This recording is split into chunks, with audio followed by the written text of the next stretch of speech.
once I stayed over for a hackathon.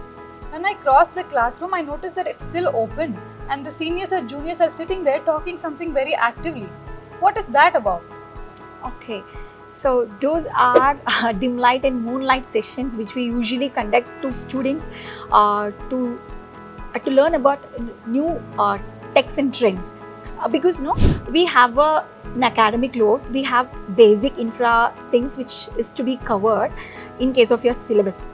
When we have a look at the time constraint for us to cover that, only the time which will be sufficient will be very less. But when it comes to learning new techs and trends, the classroom time will not be sufficient. Beyond classroom learning is actually expected from the students. So in such cases, what we usually do is we pull in students who are interested to sit for extra hours and learn some new trends. So they do learn.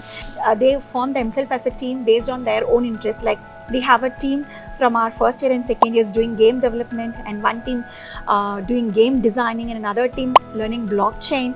And so they team up and they come up and learn some new technologies.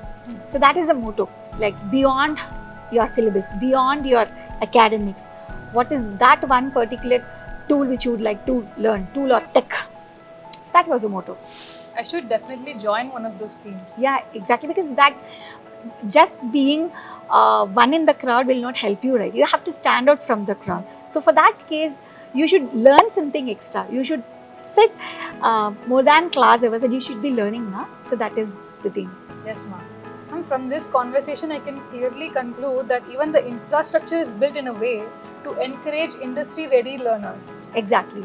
Yes, ma'am. Thank you so much for answering my questions. Fine, Shaila. Do you have any more questions still? So next year, Vande, you won't repeat it, right? Ma'am, it's been 2 years I joined Intellect and I have few more questions. Abdina? No, ma'am.